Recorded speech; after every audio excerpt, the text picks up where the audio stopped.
అప్పుడు ఏ నిర్ణయం తీసుకోకూడదు. ఎందుకంటే నీకే అనుమానంగా ఉంది, తీసుకోవాలో వద్దు. తీసేసుకుంటే ఎలాగా?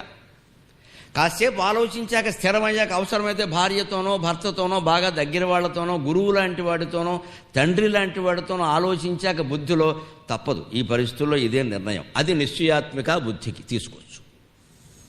ఆ బుద్ధి సూక్ష్మంగా ఉంటుంది. అందుకే ఎప్పుడైనా తప్పుడు పని చేస్తే మనస్సు లేదా అనరు, బుద్ధి లేదా అంటారు.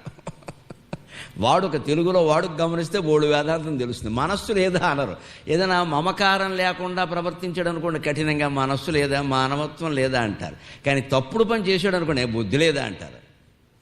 అందులో కూడా తేడా ఉంది. తండ్రి కొడుకుని బుద్ధి లేదా అనొచ్చు, కొడుకు తండ్రిని అనాలంటే బుద్ధి లేదా అనేకూడదు. ఏం మతి లేదా అని నాన్నగారు అనాలి. కొంచెం తేడా ఉంది. మర్యాద రెండు ఒకటే. మతి అంటే బుద్ధి, నెగంటివ్ చూసుకోండి. ఏ నాన్నగారు పెద్ద వయస్సు మతి లేని పనులు అనొచ్చు, కానీ ఏ నాన్న బుద్ధి లేదా అనకూడదు. తప్పు చేసినా సరే తండ్రిని అనడానికి వీలు లేదా. అలాగే మతి లేదా అనొచ్చు. ఏదోరా ఏం చేస్తాం పెద్ద వయస్సు అంటాడు ఆయన. కొడుకును తండ్రి అనాలంటే బుద్ధి లేదా వెధవా అని ఇచ్చేం అభ్యంతరం లేదు. ఆ తేడా ఉంటుంది. నువ్వు అన్నావని నేనంటానంటే అలాగా.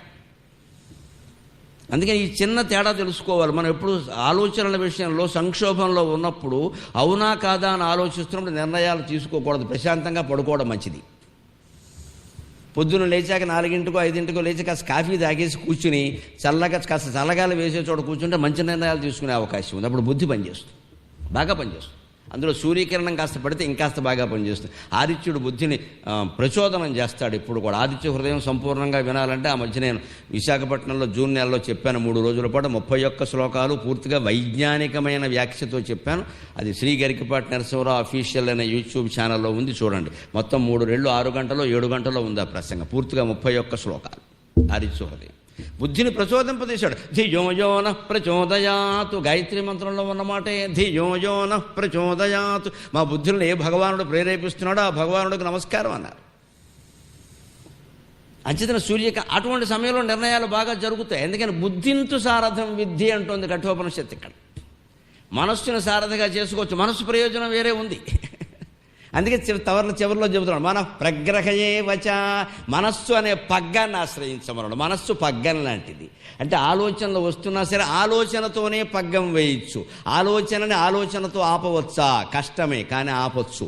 బట్టలన్నీ కలిపి ఎక్కువైతే ఏం చేస్తాం? బట్టల మూటలో ఓ పెద్ద బట్టల బుట్ట ఉందండి ఇంట్లో, పాత బట్టలు అందులో వేసామండి, తర్వాత ఉతుకుదామని. ఆ బుట్ట కూడా దాటిపోయి మనకి శిఖరం వచ్చిందండి. అప్పుడు ఏం చేస్తాం?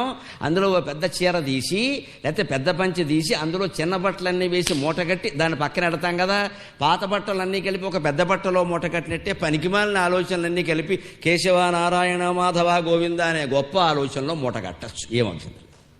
భగవన్నామం అనేటువంటి బట్టతో మొత్తం మూట కట్టేయచ్చు.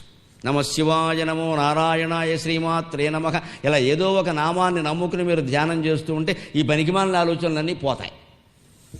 దృష్టి దాని మీద పెడితే చాలు పోతాయండి. వీటిని పోగొట్టడం కోసం మళ్ళీ ప్రయత్నం చేయొద్దు. ప్రయత్నం చేశామంటే ఇద్దరవుతున్నావు అక్కడ. ప్రయత్నం మొదలు పెట్టామంటే నేను ఆ వస్తువు, నేను కోరికను ఆపాలని ప్రయత్నించాను కూడా. కోరిక వేరు, నేను వేరు. లేకపోతే ఆపడం ఎందుకు?